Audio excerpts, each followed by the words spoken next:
Hi students, आप कैसे हैं? How are you? Today I am going to explain class 11th chapter number 4 landscape of the soul. The landscape of the soul, इसके writer हैं Nathalie ट्राउराय।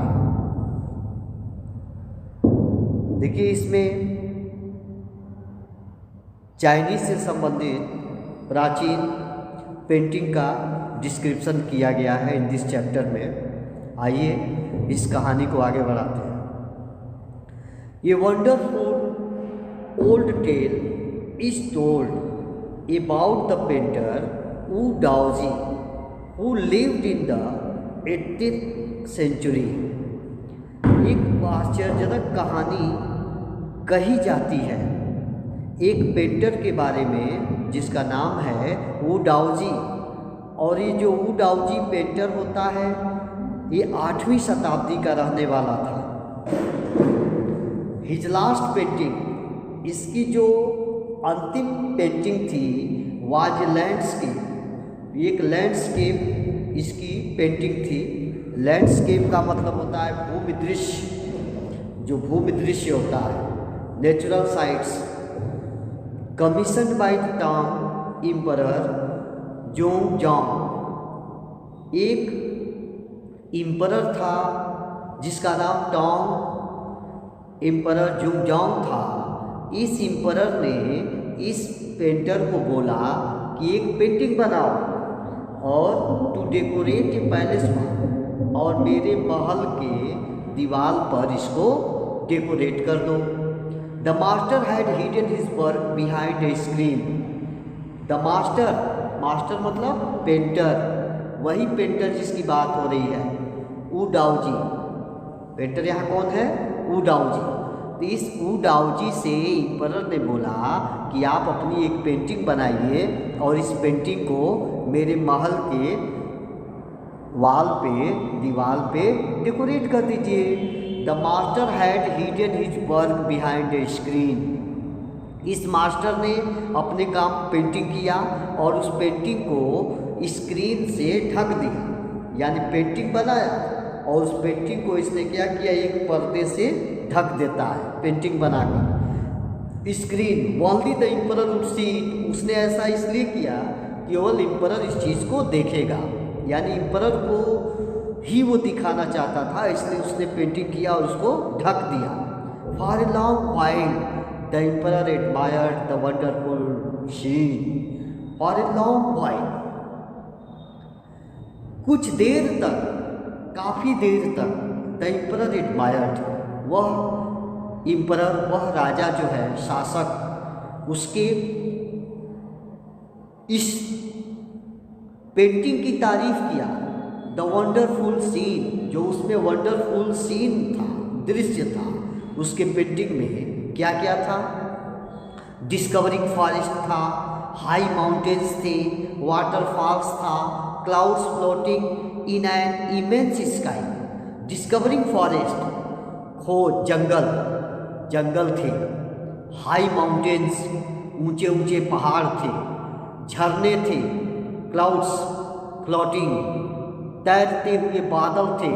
Immense sky, इतने बड़े विशाल आसमान में। Main on हिली पैथ, जो लोग, कुछ लोग चलते हुए पहाड़ी रास्ते पे थे। बर्ड्स इन फ्लाइट, उड़ते हुए पंछी थे। ये सब किसमें बातें थी? उसके पेंटिंग में। यानी वू डाओजी ने जो पेंटिंग बनाकर राजा को दिखाया, उस पेंटिंग को राजा देखता रहा और वह काफ़ी तारीफ की उस वंडरफुल सीन की। उस आश्चर्यजनक दृश्य को उसने देखा तो उसने तारीफ किया। किसने तारीफ किया? इम्परर ने तारीफ किया। अब उस दृश्य में क्या क्या चीज़ें थी सब बता चुका हूँ मैं आपको। और फिर पेंटर ने पेंटिंग दिखाते हुए राजा से कहा, लुक शायर। शायद यहाँ किसको बोल रहा है? इम्परर को बोल रहा है। उस पेंटर ने, यानी वू डाओजी ने इम्परर से बोला, लुक शायर। राजा साहब, सेट द पेंटर। पेंटर ने कहा, इधर देखिए। लुक शायर, in this cave at the foot of the mountain dwells A spirit. उसने उस माउंटेन को दिखाते हुए कहा कि इस माउंटेन के जो फुट है यानी इस पहाड़ के नीचे एक आत्मा रहती है। यहाँ देखिए इस पहाड़ के नीचे एक आत्मा रहती है। वो अपने पेंटिंग में दिखा रहा था। उसने अपने पेंटिंग में बने हुए पहाड़ को दिखाया और दिखाकर राजा से बोला कि यहाँ देखिए एक आत्मा रहती है। The painter clapped his hands, और इतना ही कहने पर उस पेंटर ने ताली बजा दिया। अब ताली बजाने से वो क्या हो गया, उस केव का दरवाज़ा खुल जाता है। Opened hands and the entrance to the cave opened. Cave का उस गुफा का दरवाज़ा खुल गया। द इनसाइड इज स्प्लेंडिड, और इसके अंदर का जो दृश्य है शानदार है। Beyond anything words can convey, कोई भी शब्द इसके लिए प्रशंसनीय नहीं है, यानी किसी भी शब्दों में इसकी प्रशंसा नहीं की जा सकती। प्रशंसा करने के लिए शब्द नहीं है। इसके अंदर का जो दृश्य है बहुत ही खूबसूरत है। पेंटर ने राजा को अपनी पेंटिंग दिखाते हुए बोला कि ये पहाड़ है, पहाड़ के नीचे एक गुफा है, उस गुफे का जो दरवाज़ा है उसको ने ताली बजाया पेंटर ने, और उसी पेंटिंग में जो गुफा था उसका दरवाज़ा खुल गया। उसने राजा को कहा कि देखिए अंदर का दृश्य बहुत ही सुंदर है, शानदार है, और इसकी तारीफ करने के लिए कोई शब्द नहीं है। Beyond anything words can convey, beyond means परे, एनीथिंग मतलब कोई भी चीज़, कोई भी शब्द हर शब्दों से परे है। Please let me show your majesty the way, आइए आपको इसके अंदर का दृश्य दिखाते हैं। The painter entered the cave, और यही कहकर वह पेंटर क्या हुआ, उस केव में गुफे में चला गया, अंदर चला गया। But the entrance closed behind him, लेकिन जैसे ही वह गुफे के अंदर जाता है वह दरवाज़ा बंद हो गया। And before the astonished emperor could move और अटर ए वर्ड, और इसके पहले कि वो जो शासक था कुछ बोल पाए या हिल डुल पाए, the painting had vanished from the wall, उस दीवार से जो पेंटिंग था गायब हो गया। दीवार से पेंटिंग गायब हो गया। Not a trace of Wu Daozi's brush was left, Wu Daozi's का कोई भी पेंटिंग जो ब्रश से किया था उसका कोई भी निशान उस दीवार पे नहीं दिखा। And the artist was never seen again in this world, और फिर इस दुनिया में उस आर्टिस्ट को दोबारा नहीं देखा गया।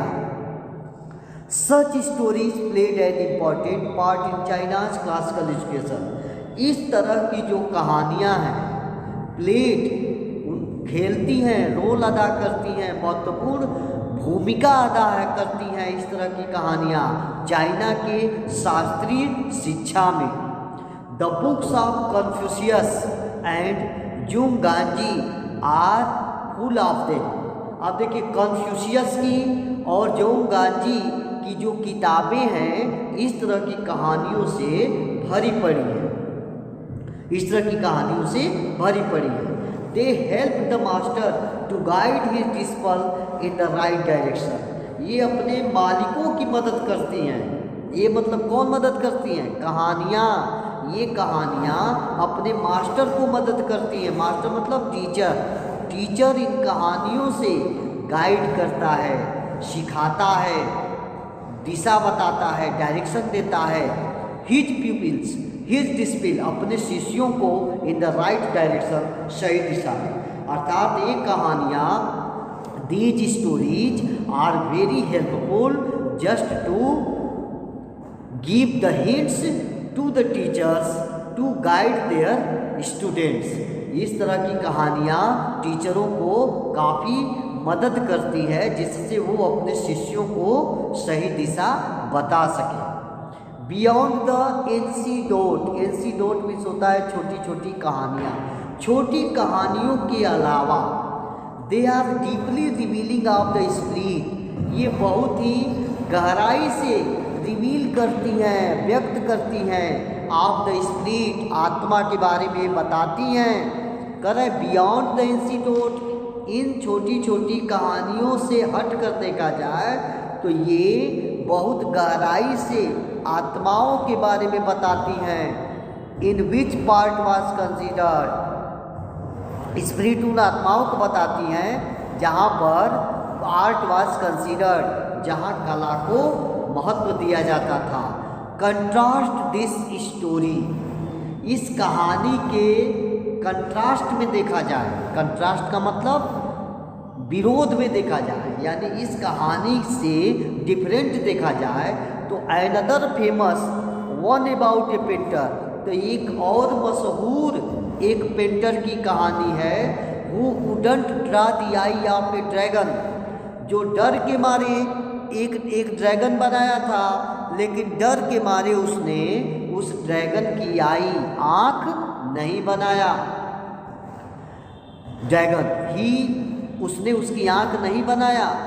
ही हैड पेंटेड, जो वो पेंटिंग किया था, उसने एक पेंटिंग किया था, उस पेंटिंग में उसने एक ड्रैगन बनाया, लेकिन वो डर के मारे उसकी आँख को नहीं बनाया। क्यों नहीं बनाया? फॉर फियर, उसे डर था it would fly out of the painting, कि अगर वो बना दिया तो इस पेंटिंग से ड्रैगन निकल कर उड़ जाएगा। विथ एन ओल्ड स्टोरी, ऐसी पुरानी कहानियों से, फ्रॉम माई नेटिव ब्लेंडर्स, मेरे एक ऐसे मित्र हैं, मेरे एक कह सकते हैं नेटिव हैं, मतलब कि हमारे देशवासी हैं, हमारे देश के रहने वाले एक ब्लेंडर्स हैं, जो प्रतिनिधि हैं इस तरह के पुरानी पश्चिमी पेंटिंग के। ये कह रहा है कि मैं विथ एन ओल्ड स्टोरी, इस पुरानी कहानियों के साथ मैं फ्लैंडर्स, जो मेरे देश का निवासी फ्लैंडर्स हैं, जिनको मैं पाता हूँ कि I found most representative of western, कि वो पश्चिमी पेंटिंग सभ्यता के वो प्रतिनिधि हैं।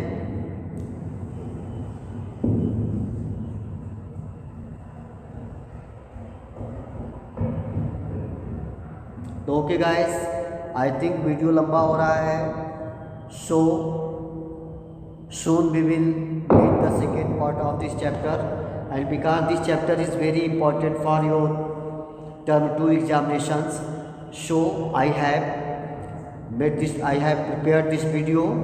तो for any queries आप ज़रूर हमें कमेंट बॉक्स में लिखकर हमें बताएं कि आपको ये वीडियो कैसा लग रहा है, आप समझ पा रहे हैं, नहीं समझ पा रहे हैं, और इसको लाइक, कमेंट और शेयर करना न भूलें। Okay, thank you.